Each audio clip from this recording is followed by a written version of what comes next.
Salut, c'est Benjamin. Aujourd'hui, on parle du film Money Monster réalisé par Jodie Foster.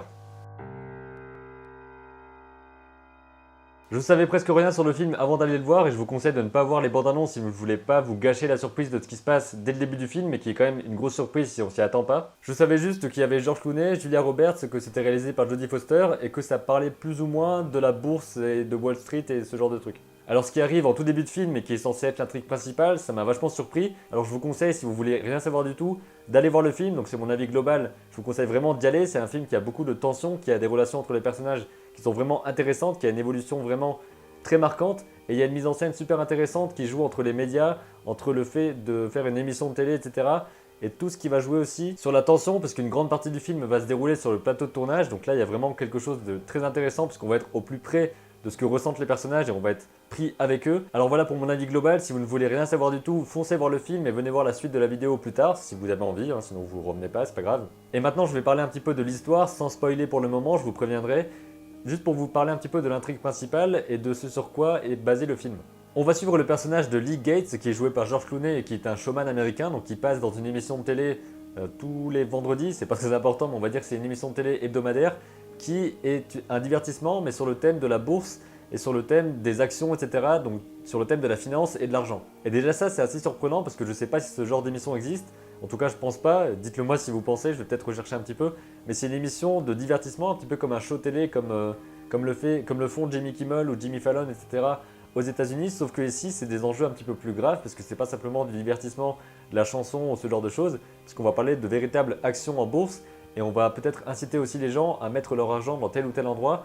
Donc c'est quelque chose d'assez vicieux au départ comme concept. Et ça sert complètement l'idée du film. Et lors d'une de ces émissions, il y a un jeune homme qui va débarquer sur le plateau et qui va mettre un flingue sur la tête de Lee Gates qui va lui dire « Laisse-moi parler, tu mets ce gilet pare-balles, ce gilet avec une bombe, c'est pas vraiment la même chose, Tu mets ce gilet explosif et je peux te faire péter à tout moment ainsi que tout le plateau si vous me laissez pas dire ce que je veux et me faire entendre. » L'équipe de tournage va devoir rester pour gérer le direct et continuer à diffuser ce qui se passe. Et durant le film, on va suivre tout ça en temps réel, donc on va être vraiment pris dans l'action, dans la situation, et c'est ce qui fait tout l'atout du film, c'est sa gestion des personnages, sa gestion de la mise en scène aussi, puisque l'ensemble se passe en grande partie, en très grande partie sur le plateau, donc on est vraiment pris dans cette situation et on ne peut pas s'en échapper, donc on est obligé quelque part de prendre parti pour tel ou tel personnage. Et il y a vraiment quelque chose comme ça qui prend en tension et qui critique en même temps, on va dire, l'instantanéité de tout ce qui se passe, puisque cette émission va être diffusée partout, on va voir qu'elle est regardée partout dans le monde.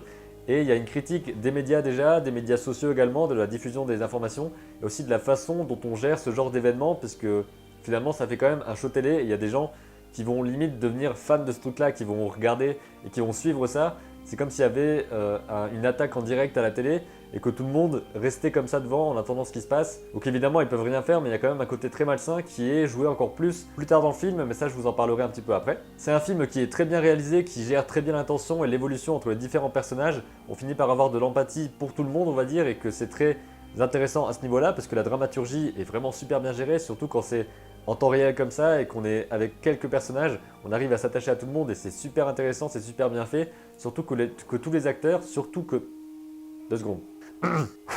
tous les acteurs sont incroyables, surtout le trio principal, on va dire Julia Roberts, George Clooney et Jake O'Connell qui joue le rôle du jeune homme qui prend en otage. Julia Roberts un peu moins parce qu'on la voit, mais c'est pas un des personnages principaux non plus. C'est surtout ces deux-là qui sont vraiment investis dans leur rôle et qui sont assez incroyables. Et aussi tous les autres acteurs autour, dont je connais pas forcément les noms, mais qui sont très bons parce que à aucun moment je me dis « Ah tiens, ce mec joue bien ».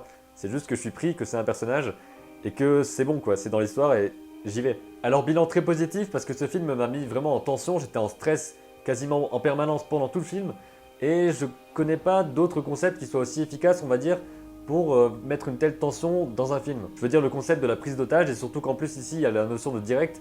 Donc s'il y a quelque chose qui arrive, on sait qu'il y a des millions de personnes qui le voient directement et on va se demander comment ils réagissent, etc.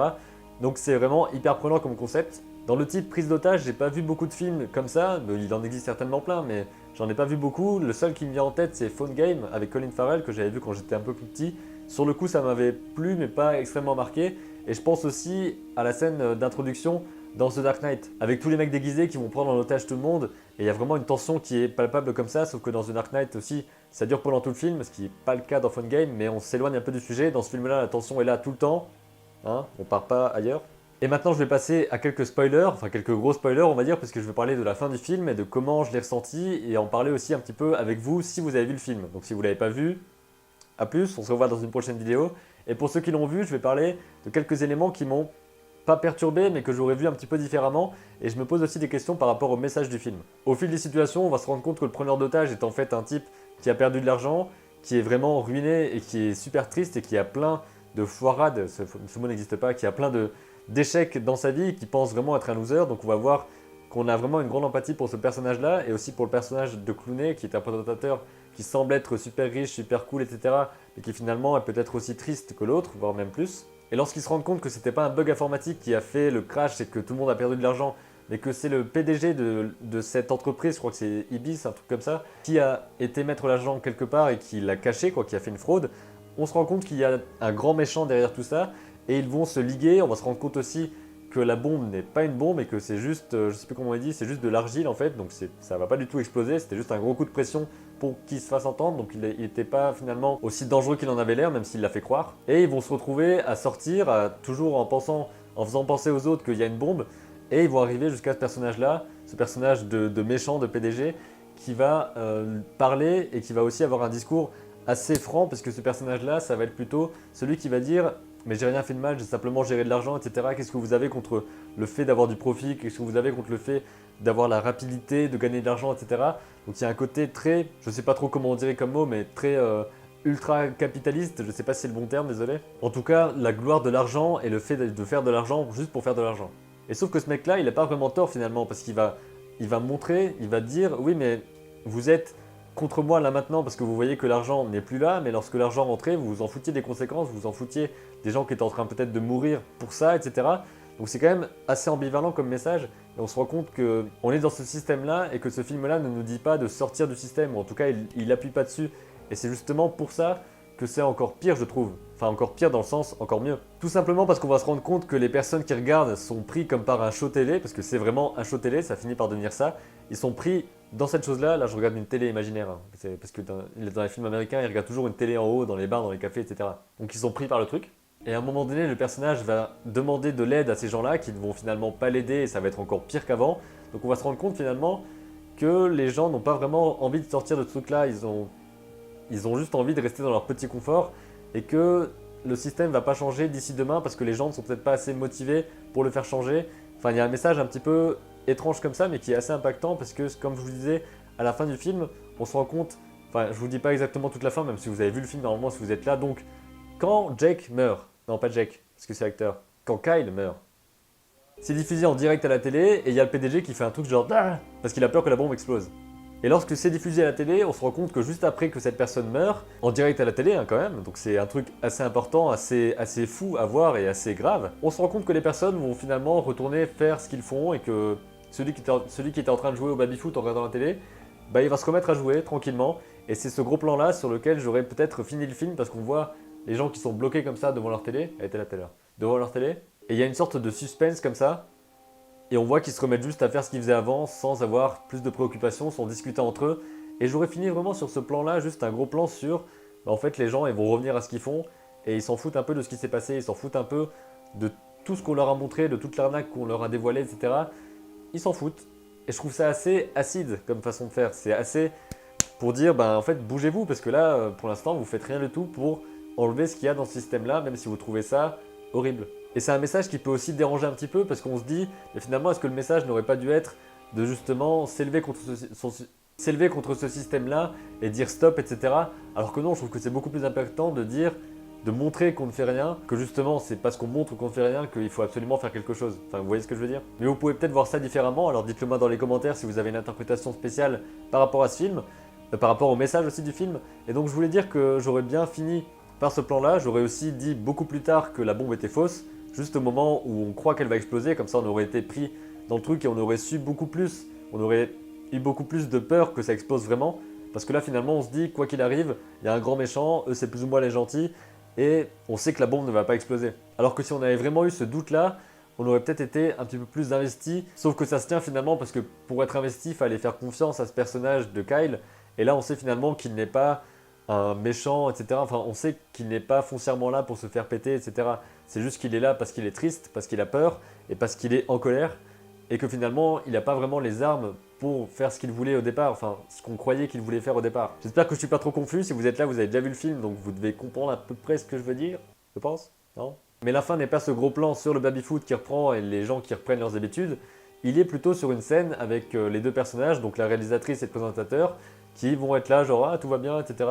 Qu'est-ce qu'on fait la semaine prochaine? Donc ça peut être une fin un petit peu niaise, qui manque de puissance, et ça manque vraiment de puissance.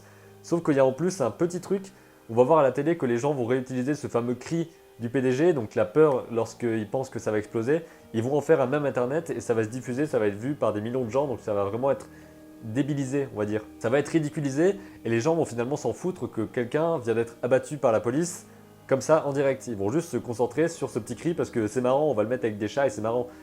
Et c'est affligeant, mais c'est pour ça que c'est bien, je trouve, parce que je pense que c'est vraiment ce qui pourrait se passer en fait. Donc il y a quand même ce petit truc à la fin qui fait que c'est un petit peu mieux que s'il y avait seulement cette scène avec les deux personnages qui se retrouvent en étant contents, etc. Mais ça aurait été beaucoup plus énergique et beaucoup plus marquant s'il y avait simplement eu ce plan à la fin, ce gros plan sur Babyfoot ou sur autre chose, hein, juste pour dire que les gens reprennent ce qu'ils font. En général, j'aime bien quand un film se coupe sur un plan comme ça qui est marquant et que quand l'écran devient noir et que le nom du réalisateur ou quoi apparaît, on est vraiment... Je pense à la fin d'Inception, à la fin de Prisoners, on est vraiment soufflé par un seul plan à la fin, ça coupe, et là on est juste... Waouh. Alors voilà mon avis sur le film que j'ai trouvé vraiment très bon malgré quelques petits points dont j'ai parlé tout à l'heure. Mais dans l'ensemble c'est vraiment un très bon film et je pense que j'aimerais beaucoup le revoir. Peut-être pas tout de suite parce que maintenant je connais tout et je suis encore un petit peu dans le truc parce qu'il faut savoir que je l'ai vu il y a peut-être... Ouais, je l'ai vu il y a 2 heures, donc je suis pas encore complètement ressorti on va dire. J'aimerais bien votre avis sur le film, est-ce qu'il vous a plu, pas plu, pourquoi, comment? Vous pouvez aussi aller voir les différentes vidéos que j'ai faites sur les films que j'ai vus récemment, comme X-Men Apocalypse ou Dalton Trumbo entre autres, ou regarder les autres vidéos si vous connaissez pas trop ce que je fais sur la chaîne. A bientôt pour de prochaines vidéos, et d'ici là n'oubliez pas, créez vos images et racontez vos histoires.